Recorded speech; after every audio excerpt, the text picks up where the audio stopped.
First time ಈ ವ್ಲಾಗಿನ ಬೆಳಗಿನ ತಿಂಡಿಗೆ ಆಲೂ ಕ್ಯಾಪ್ಸಿಕಮ್ ಬಾತ್ ಮಾಡೋಣ ಅಂತ ಹೇಳ್ಬಿಟ್ಟು ಮೊದಲೊಂದು ಬಾಣಲಿಗೆ ಎಣ್ಣೆ, ಕೊತ್ತಂಬರಿ ಕಾಳು, ಜೀರಿಗೆ, ಏಲಕ್ಕಿ, ಚಕ್ಕೆ, ಲವಂಗ, ಕಾಳುಮೆಣಸು, ಸ್ವಲ್ಪ ಚಕ್ರ ಮೊಗ್ಗು, ಹಾಗೆ ಶುಂಠಿ ಬೆಳ್ಳುಳ್ಳಿ ಫ್ರೈ ಮಾಡ್ಕೊಂಡು, ಸ್ವಲ್ಪ ಒಣ ಮೆಣಸಿನಕಾಯಿ, ಹಸಿಕಾಯಿ ತುರಿ ಇಷ್ಟನ್ನು ಹಾಕಿ ಫ್ರೈ ಮಾಡ್ಕೊಂಡು ನಂತರ ಫ್ಲೇಮ್ ಆಫ್ ಮಾಡ್ಕೊಂಡು ಅರ್ಶಿನದ ಪುಡಿ ಹಿಂಗ ಹಾಕಿ ಸರ್ಗೆ ಹುರಿದಿಟ್ಕೊಂಡಿರುವಂಥ ಮಿಶ್ರಣನ ಸೇರಿಸ್ಬಿಟ್ಟು ಸ್ವಲ್ಪ ನೀರು ಹಾಕಿ ಈ ರೀತಿಯಾಗಿ ನುಣ್ಣಗೆ ರುಬ್ಕೊಳ್ಬೇಕು. ಇನ್ನು ತೊಳೆದ್ಬಿಟ್ಟು ಒಂದು 10 ನಿಮಿಷಗಳ ಕಾಲ ನೆನೆಯೋದಕ್ಕೆ ಎತ್ತಿಡ್ತಾ ಇದ್ದೀನಿ. ಎಣ್ಣೆ ಹಾಕೊಳ್ಳೋದಕ್ಕೆ ಒಂದು ಕುಕ್ಕರ್ನ ಬಿಸಿಗೆ ಇಟ್ಕೊಂಡು 1 2 3 ಸ್ಪೂನ್ ಅಷ್ಟು ತುಪ್ಪ, ಸಾಸಿವೆ, ಚಕ್ಕೆ, ಗೋಡಂಬಿ ಹಾಕಿ ಫ್ರೈ ಮಾಡಿಕೊಂಡು ಕರಿಬೇವು, ಸ್ವಲ್ಪ ಪುದೀನ, ಈರುಳ್ಳಿ ಹಾಕಿ ಫ್ರೈ ಮಾಡ್ಕೊಂಡ ನಂತರ ಕ್ಯಾಪ್ಸಿಕಮ್, ಆಲೂಗಡ್ಡೆ, ಟೊಮ್ಯಾಟೊ ಹಾಕಿ ಫ್ರೈ ಮಾಡ್ಕೋಬೇಕು ಸಾಫ್ಟ್ ಆಗೋವರೆಗೂ. ಚೆನ್ನಾಗಿ ಸಾಫ್ಟ್ ಆಗಿದೆ. ರುಬ್ಬಿಟ್ಕೊಂಡಿರೋ ಮಿಶ್ರಣ, ಸ್ವಲ್ಪ ನೀರು, ಹಾಗೆ ತೊಳೆದಿಟ್ಕೊಂಡಿರೋ ಅಕ್ಕಿ, ಸ್ವಲ್ಪ ಉಪ್ಪು, ಕೊತ್ತಂಬರಿ ಸೊಪ್ಪು ಹಾಕಿಬಿಟ್ಟು ಚೆನ್ನಾಗಿ 2 ವಿಷಲ್ ಬೇಯಿಸ್ಕೊಳ್ಬೇಕು. ಆಲೂ ಕ್ಯಾಪ್ಸಿಕಮ್ ಬಾತ್ಗೆ ಡ್ರೈ ಮಸಾಲಾ ಪೌಡರ್ ಹಾಕೋದಕ್ಕಿಂತ ಈ ರೀತಿಯಾಗಿ ರುಬ್ಬ ಹಾಕಿದ್ರೆ ತುಂಬಾನೇ ರುಚಿಯಾಗಿರುತ್ತೆ.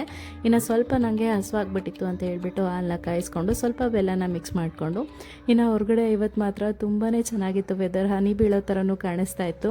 ಈ ಕಡೆ ಆಲೂ ಕ್ಯಾಪ್ಸಿಕಮ್ ಬಾತ್ ಚೆನ್ನಾಗಿ ಬೆಂದಿದೆ. ನಾನು ನೋಡ್ತಿರ್ಬೋದು ತುಂಬಾ ಉದ್ದುದ್ರಾಗೂ ಅಲ್ಲ, ತುಂಬಾ ಮೆತ್ತಗೂ ಅಲ್ಲ, ಆ ರೀತಿಯಾಗಿ ಬೇಯಿಸ್ಕೊಂಡಿದ್ದೀನಿ. ಜೊತೆ ಸ್ವಲ್ಪ ಮೊಸರು ಬಜ್ಜಿ ಹಾಗೆ ಕೊಬ್ಬರಿ ಚಟ್ನಿ ಇದ್ರೂ ತುಂಬಾನೇ ಚೆನ್ನಾಗಿರುತ್ತೆ. ಕೊಬ್ಬರಿ ಚಟ್ನಿ ತಿನ್ನೋರು ಕೊಬ್ಬರಿ ಚಟ್ನಿನೂ ಮಾಡ್ಕೊಳ್ಬೋದು.